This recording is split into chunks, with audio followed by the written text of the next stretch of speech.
Okay.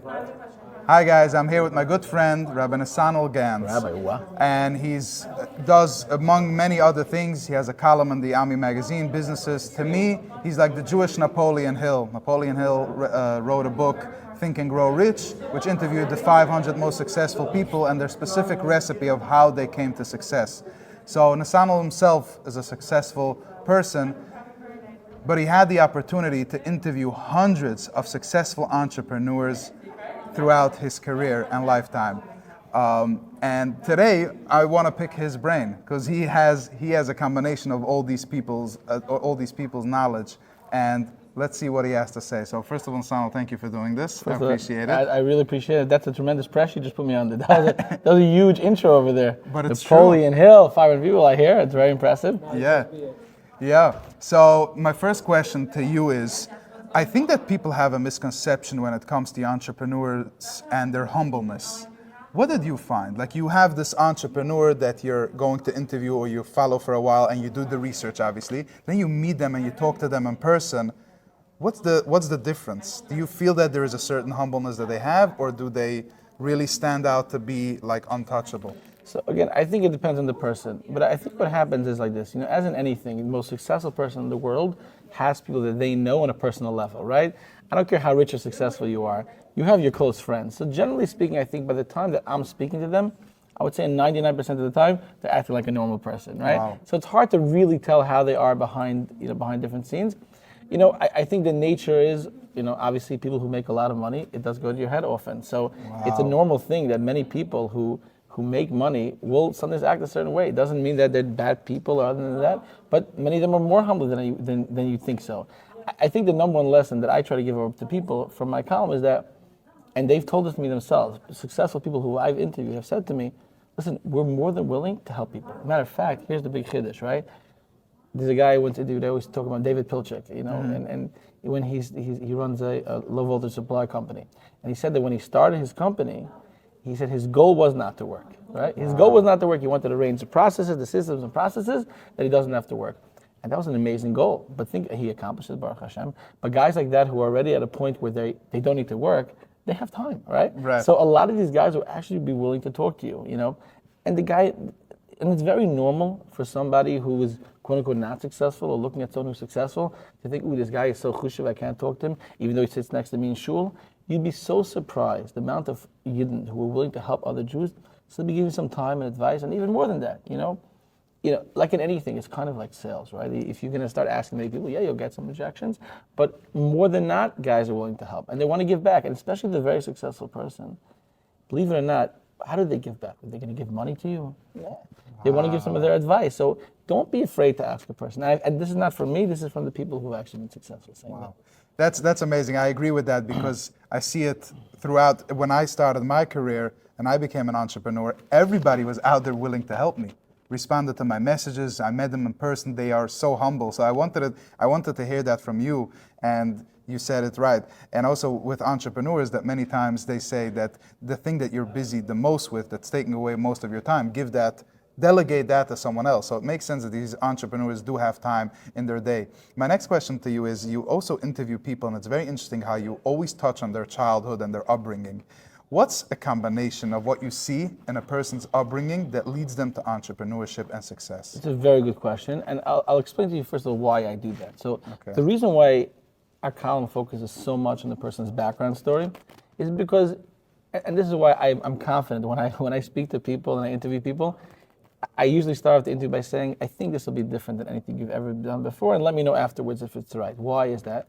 Because often you have an interview and the person comes and they ask a few questions, tick, tick, tock, move on.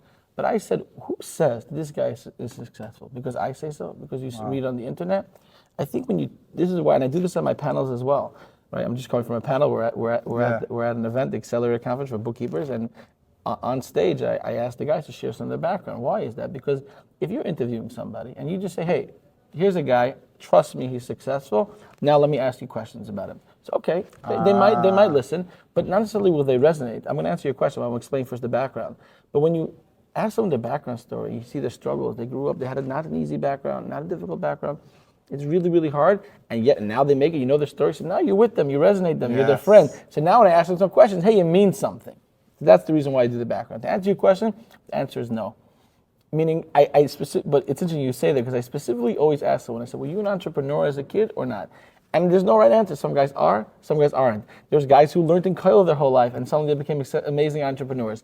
I think that entrepreneurship is something that comes when they need it to happen, right? Wow. And there is a common denominator that a lot of the people who I do interview, even they're not business-minded, they're sometimes askanim, right? They were involved in yeshiva, they put together the trips, they arranged things. So yeah, that is a common denominator, and that's normal to understand. That someone who's a big doer was a doer younger as well. But believe it or not, there's many people that are successful, later on. I'm curious about you. You talk about your career. I'm curious how do you do it, right?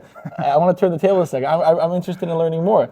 You, I think, would be a good example of I'd like to hear more of somebody who put themselves out there, right? Approached a lot of people, started just, wanted to become their friend, speaking to them, and you made a parnas of it. What do you do today for a living? So thanks for throwing this back at me. The only reason I'm going to answer, even though I'm here to interview you, is because you're the professional, so I have to answer your question. To answer your question, how I got started in this was very simple. I, like among many others, when it came, I graduated yeshiva. I finished learning. I'm not married yet.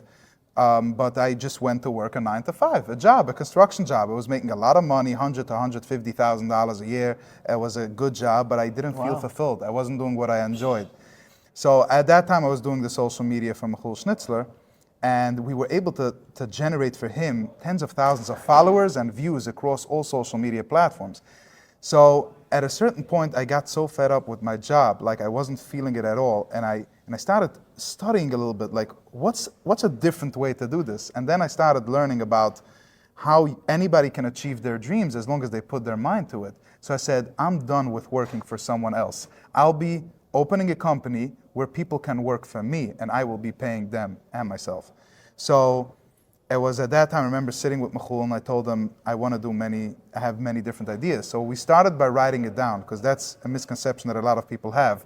They have this idea in their head, they have ideas, they stop over there. Or they say, I don't have an idea, or they say, I have too many ideas. Many people stop at the name. They're like, I have an idea, I don't have a name. That's the biggest idea.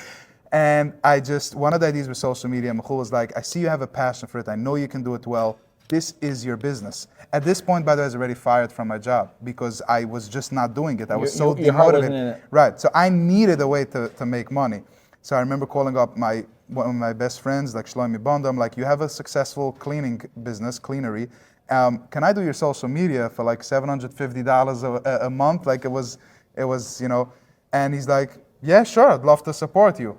So then I started doing that from one person to another, and today we're doing this for the biggest companies out there, like Ice Cream House and Klein's Ice Cream or Daggum's. Are you one man show you do by yourself? So no, we have a team of 5-6 employees right now, and many different clients, and we've helped already and generated for many different clients so many leads, and we help them in terms of their branding. So the business is social media management. I was generally curious. I think it's possible a lot of people who see you don't necessarily know exactly what you do. They know you do some social media, but this is very impressive. And I think you're a good example of something we always talked about, talking about sales, right? So you do sales, you have to sell yourself. Yes. So what people don't realize is that the number one advice that I've heard from successful salesmen and how to get other people to know about what you do, because I think the biggest question many people have when they're starting a business is, how do I market myself, right? What do I do? I don't have a budget, People talk about branding. I want to spend $30,000 on branding, and branding is not smart to a degree when you're starting your business.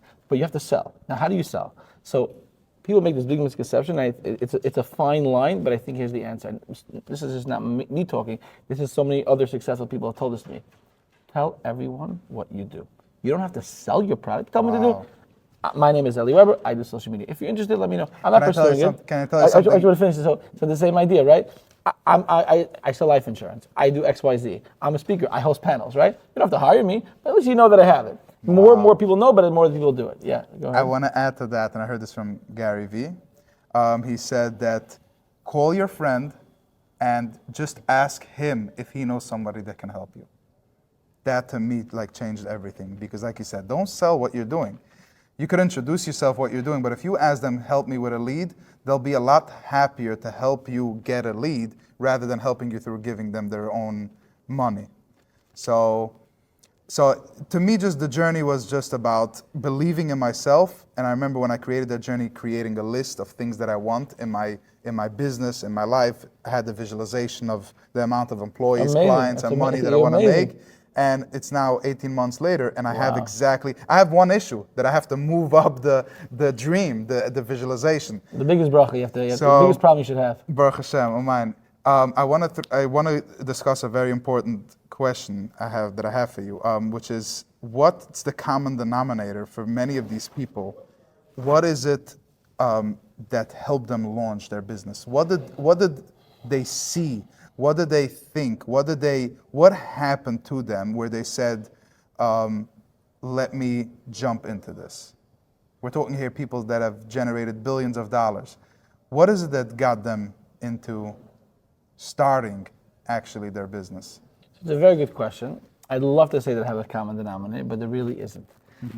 Meaning, I thought you were asking what's the common denominator that they have to be successful. With that, I have an answer for that. Okay. But if I have to think about your question, I think it's really people that saw an opportunity, quote unquote. It's called a Yiddish cup to a degree. Wow. Meaning to say that, and it's very easier said than done. And I'm kind of sounding abstract because I am, but that's really the answer. You have people, for example, that they come across a product, they really like it, and they'll start reaching out to people. Or someone's within a company, and for example, it's real estate. They say, you know what? They saw they're good, and I could take it on my own. It's very, very hard to do it. But I will say this: if there's a common denominator that took someone to that point, is where they wanted to start the business, gotta be a little crazy. Because Wow. at that point, everyone's gonna tell you you're gonna fail. Everyone has told this to me that who's been successful. And why is that? I'll tell you what it is. I think a natural thing, it comes from a place of care, not a place of jealousy. Most people feel like if I see, like you want to start a business, to me it really sounds hard. The odds are you're probably going to fail. I think so. I'm afraid for you. I don't want you to be hurt. And also, I don't want to say later when you came to me, I didn't give you the right advice. You know what I'm saying? I don't mess up. So I think it does come from a good place of good intentions. Wow. In general, people are overprotective of somebody else. But the real thing, the better advice would be is to really give chizuk to your friends. You live a lot on social media, and one of the crazy things about social media is that, especially in the celebrity world, so to speak, is that it's the most fascinating thing. Some person who you have no idea who they are, they don't care about you, you don't care about them, and you're going to start commenting on what they do. Like, you're crazy. You're wasting your life away for no reason. Mitzad Sheni, if your friend really has a business, you see it sometimes. I'm not a big. I know you're very big on LinkedIn, right? So I go on LinkedIn just to post once in a while about my events that I'm hosting. But you see it sometimes. A guy will post about his new business, nothing. A guy will write this. To me, LinkedIn, with all due respect, is full of platitudes, right? Guys in a row. I didn't want to get out of bed this morning, and I got out of bed this morning. I was like, oh, amazing, amazing, amazing, amazing. Who cares? That's stupid, right? Yeah. But with someone starting a business, give them chesed. Right. That is the biggest chesed you can do for someone starting a business. Amazing. And I heard this from Steve Harvey, who said, when you have a dream, God is the one who gave you that dream. You're the only one that has it. So your friend really can't see it. So I love what you said. As a friend, just encourage them. Just give them the chizuk to do that. Back to LinkedIn. LinkedIn is about the branding. That's why you were asking me what I do, because a lot of people don't know. I don't want people to know what I do because I want to be an entrepreneur. I want to be someone that can help them regardless of my business. I don't want them, when I approach them or they approach me, to think, oh, he's the social media guy, so he can only help me with them. I do want them to know what I do for a living so that if they need that service, they can come to me. But I also see myself as an entrepreneur, an opportunity to help others and potentially see other opportunities as well. I wouldn't be worried about that because you're a talented person. So if someone's a talented person and you have a smart mind, you're not limited by what you do. Half the people who I've interviewed and they're successful in what they do, they help out in other areas anyways because they're simply successful people. Wow. You might just be a successful social media person, and that's a business, right? Yeah. You're not a social media person. You're in a business managing other people's social media. That's a real business. So it doesn't limit yourself in any which way, shape, or form. Adrabah. If anything, you have insight to other people's business. So I don't think you should think to limit yourself at all that way. Yeah. So I just posted one of my most meaningful posts for me personally, because it really I asked the question, how did I do this? How did I become successful? And I shared those tips on a few social media platforms. And number one was to believe in yourself and believe in your service that you want to provide. Number two was to create a vision. So, and then number three was setting the goals, like knowing where you want to go. And then there's staying positive. And one more thing that I did, was doing one thing every day. So I want to touch on these few things. We just discussed about the personality and the vision that people should just follow and believe in their dream. But the second thing is, what is it that you see in terms of a vision? Do these entrepreneurs have a vision? Did they have a plan of where they are going, or it was just it blew up? Like I started selling cookies and then it went online and now I sell 1 million cookies a day. So do you think that they have visions, these entrepreneurs? Do they know exactly where they're headed, or they're just figuring it out? So yes and no, right? I think that every entrepreneur sometimes has excessive dreams, right? In other words, extreme. They want to be very successful. And if they're not that successful, they'll make less. You know, one of the most interesting things that I've observed, I didn't believe this would be true when I started interviewing people, is this idea that, and it sounds crazy, and everyone's going to listen and think it's platted, it's fake, it's not true. Some guys who just really want to make a difference, and they make a huge parnasa out of it. Oh, wow. You know, it sounds bizarre, but it really is true. Some of the most successful people want to make a difference. There's a guy I once interviewed, has a company called Kofix in Eretz Yisrael, and his whole shtick was they charge 5 shekel for everything. Yeah, they must have hundreds of stores. 5 shekel coffee, 5 shekel. I don't know if they're still around. Yes. But he said right away. He said that people couldn't afford it. They couldn't afford it. So he was so excited to make something that people could afford. Agav, he became very successful. And he was one of the examples I gave that he has a lot of time. Matter of fact, we were supposed to learn together. Crazy. I remember the guy. We met, you know. Yeah. But so a lot of times the vision is not necessarily to be hugely successful. It's to be successful in what you're doing, right? To be successful in what you're doing, yes. Does everyone have a major dream? No, not necessarily. I don't think that it flies out of order. You know, to be an entrepreneur, you have to want to be successful, but not necessarily they have this great vision, this great goal. And the reason I'm saying that, I think it's important to recognize, people do think, and you see this a lot online, write down your goals, and you should. You definitely should write, and write into a big, you know, very. I'm big, very curious about goals. Right, it's very important. But a lot of people, believe it or not, do not have this mega goal, and they're still successful. Now, you definitely should have goals. So what is it? What is it? Is that they keep on going. In other words, I think the most common denominator. So people ask me this question, and it's kind of a longer answer, but if you want, I'll explain it to you. The most common denominator that entrepreneurs have that are very successul, without a shaila, is that they don't give up. They keep on going. Now, the question is why? Why do you not give up? So when I would first do my articles, I used to ask them, and it was hard. It was shracha answers. Wow. I am this way. So what I discovered, and this is what I think, I discovered this, like I said, I've interviewed over 1,000 people. I think there's 2 answers. One person is born with it. The other person can learn it, and I'll tell you how. So many people are just born with it. You know, they have that drive, they do it, and it is what it is. You're not going to necessarily learn that. The other common denominator is, and what I'm about to say is business. It's not ruch. I just said it to somebody else. This is business. This is not ruchnius. Is that simple Jews have real emunah b'tochen, and they're better business people. And I want to explain that. I say this word a lot, and I think it's important to understand. And I'll get to the third way that I think you can learn it. You know, I said this before. I said Tuesday. I said this mamash to one guy before. Tuesday Parshas B'Shalach. Everyone says Parshas Aman is a big skill for Parnasa, right? Okay, you should say it every day, right? Parshas Aman, you say it every day.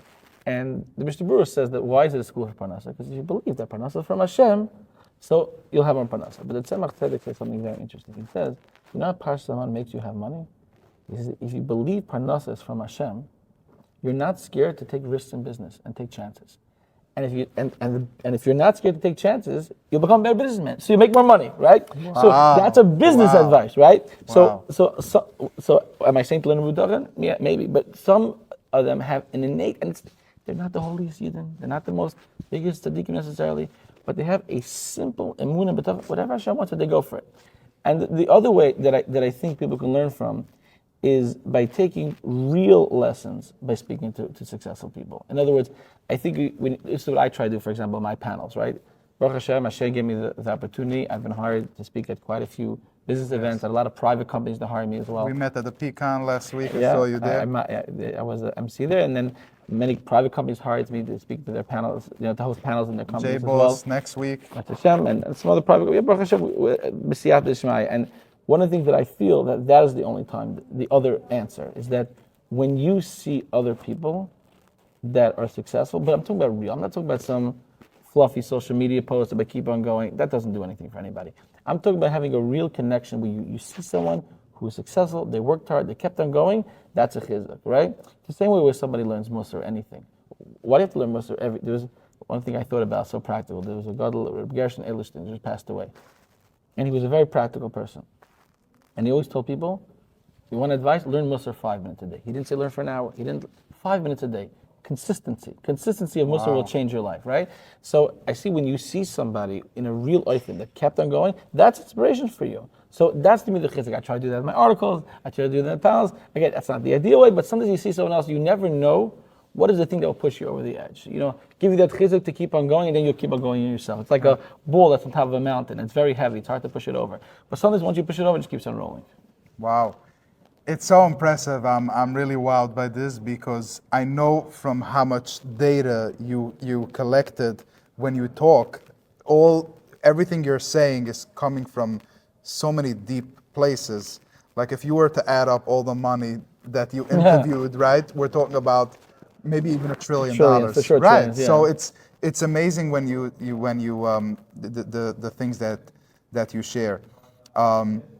I do have another very interesting question, which is what is your advice when we're talking out to a beginner? I know we just spoke about like for an entrepreneur how they can keep going, but a beginner, somebody with a young dream, what's your advice? What would you tell them?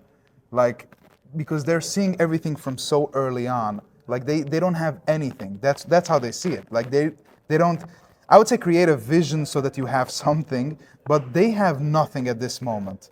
What's a message to these people? So I'm not sure. It depends really what you're trying to do, right? My first advice would simply be, like I said when I first started this conversation, if you're a beginner, speak to people who have done it before.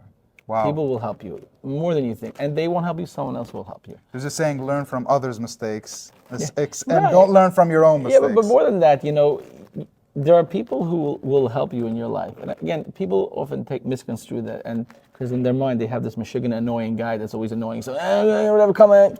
Not talking about. We're talking about a normal person. You go to a normal person.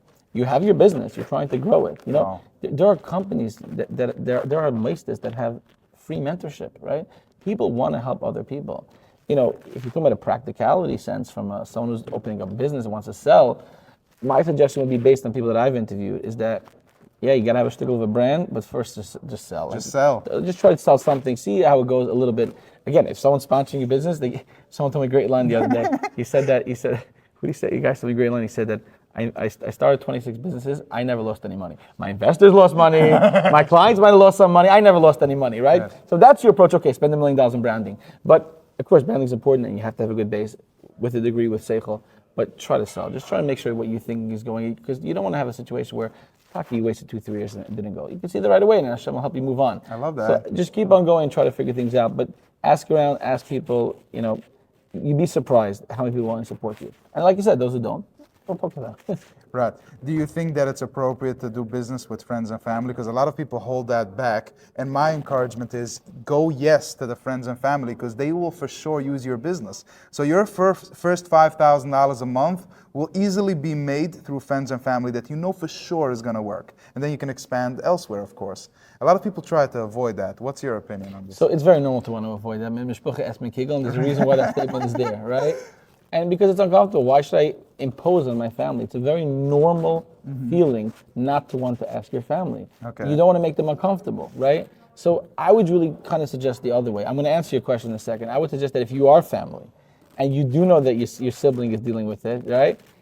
Try to help them in a way. If you can't help them yourself, get someone else for that.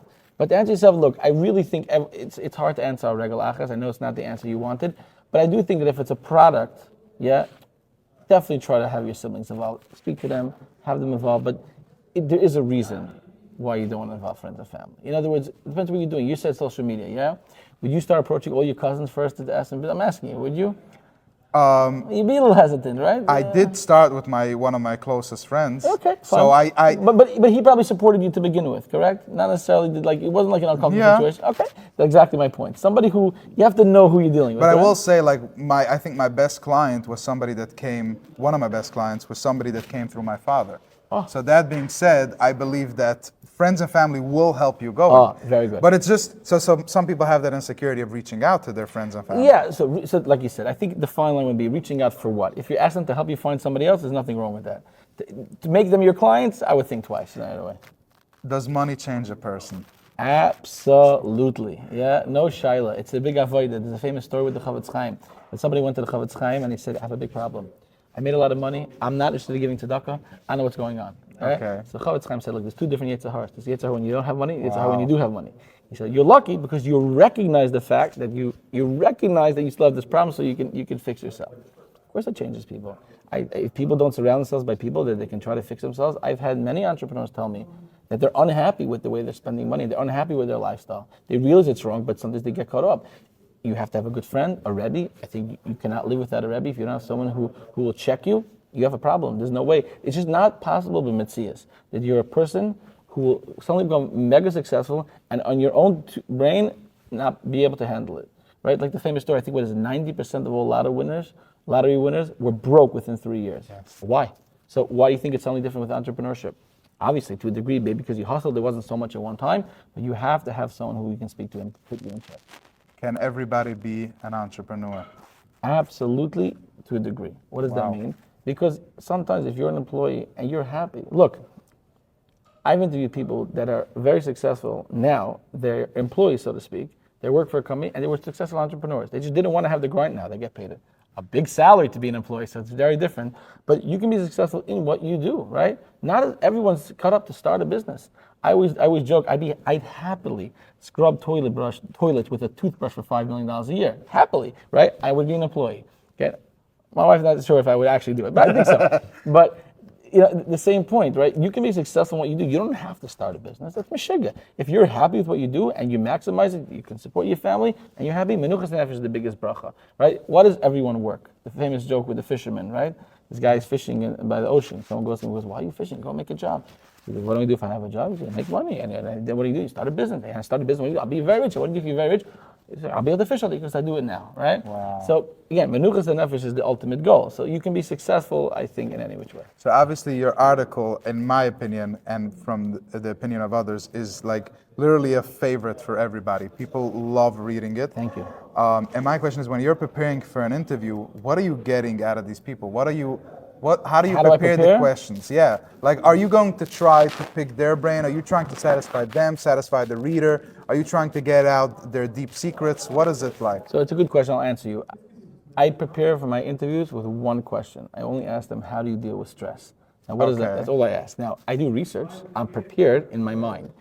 And sometimes I'll have a few questions written down. I feel that the best, I don't like calling it interviews, I call it conversations. The best articles, the best interviews, so to speak, are when you're just having a schmooze with somebody, right? So what I do is, I speak to them. You want to know how I do it? I speak to them. And while I'm talking to them, I'm thinking of questions, I'm writing it down as I speak. And then later I ask them the questions. Very nice.